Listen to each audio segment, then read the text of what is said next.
Music Studio.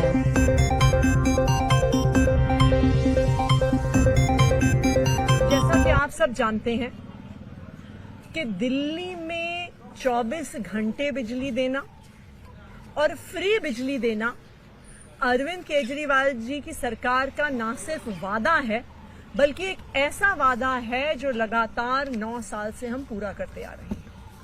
Delhi एक लौता राज्य है जहां 24 घंटे बिजली आती है और उसके बावजूद 22 लाख परिवारों का बिजली का बिल जीरो आता है। जैसा कि आप जानते हैं कि अरविंद केजरीवाल जी की सरकार की कोई ऐसी पॉलिसी नहीं है जिसको हमारे विरोधी रोकने की कोशिश नहीं करते। साल दर साल, हर साल जब भी अरविंद केजरीवाल जी दिल्ली वालों के लिए कोई काम करने की कोशिश करते हैं, उनके हित में कोई फैसला लेने की कोशिश करते हैं, तो हमारे विरोधी हर संभव प्रयास कर देते हैं उस काम को रोकने का। आपको याद होगा कि पिछले साल भी जब बिजली की सब्सिडी आने का समय आया था तो कितनी कोशिश हुई थी हमारे विरोधियों द्वारा उस सब्सिडी को रोकने की।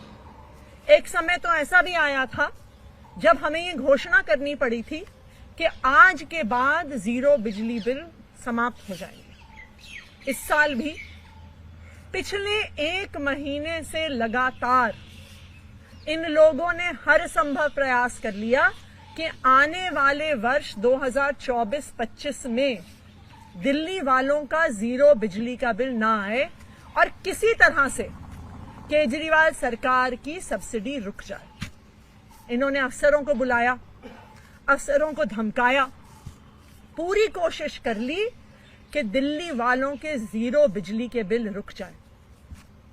लेकिन जैसा कि आप सब जानते हैं कि अरविंद केजरीवाल जी ने जब एक बार दिल्ली के लोगों को वादा कर दिया तो फिर उन्हें जो भी करना पड़े, जितना भी संघर्ष करना पड़े, जिसके आगे हाथ जोड़ना पड़े, जिससे लड़ाई करनी पड़े, कुछ भी करना पड़े, अरविंद केजरीवाल जी दिल्ली वालों को अपना वादा पूरा करके रहते।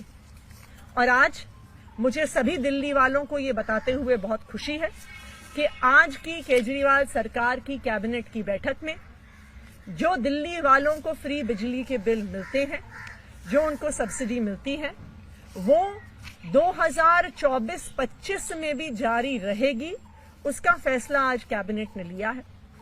तो जिस तरह अभी तक 200 यूनिट तक बिजली फ्री, 400 यूनिट तक बिजली के बिल आधे, जो सब्सिडी दिल्ली के किसानों को, दिल्ली के वकीलों को, 1984 के जो दंगा पीड़ित हैं उनको जिस तरह से सब्सिडी पिछले वर्ष 2023-24 में मिलती आई है, उसी तरह से आने वाले साल में भी सब्सिडी मिलती रहेगी।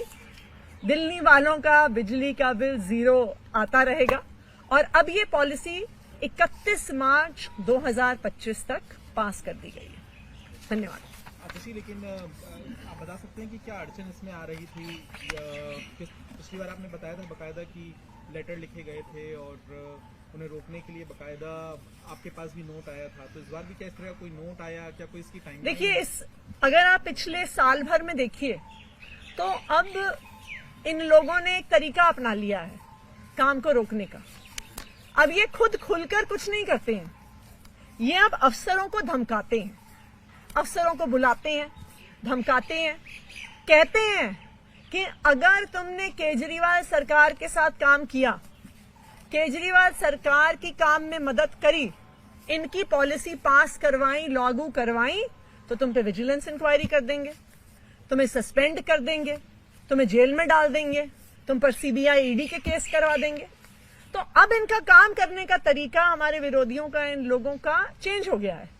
पहले ये हम पे खुल के वार करते थे, अब ये खुल के वार नहीं करते हैं, ये अफसरों के माध्यम से काम को रोकने की कोशिश करते हैं।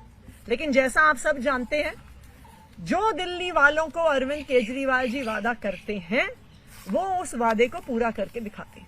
मैम, कितनी लोगों को इसका लाभ मिलेगा? क्या उनकी संख्या बढ़ी है और इसके ऊपर सब्सिडी के ऊपर सरकार के ऊपर कितनी? देखिए, सरकार के ऊपर तकरीबन 3,500 करोड़ का सालाना वहन होता है।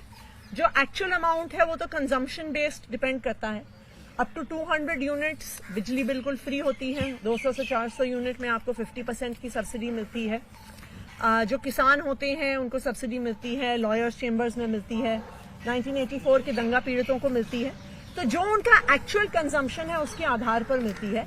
तो वो डिपेंड करेगा, जो एक्चुअल फिगर होगा कि लोगों का कंजम्पशन कितना होता है। ईडी वाले मामले में भी लगातार कोर्ट में मामला चल रहा है। आतिशी क्या कहेंगी? वो कह रहे हैं कि डिले किया जा रहा है प्रक्रिया को, और ये भी कहा है कि आप उनके बदनाम करने के लिए जो एक आरोपी को सीसीटीवी दिया था उसको इस्तेमाल कर रहे हैं, गुमराह कर रहे हैं। हम उनको बदनाम कर रहे हैं कि वो खुद ही अपने आप को बदनाम कर रहे हैं।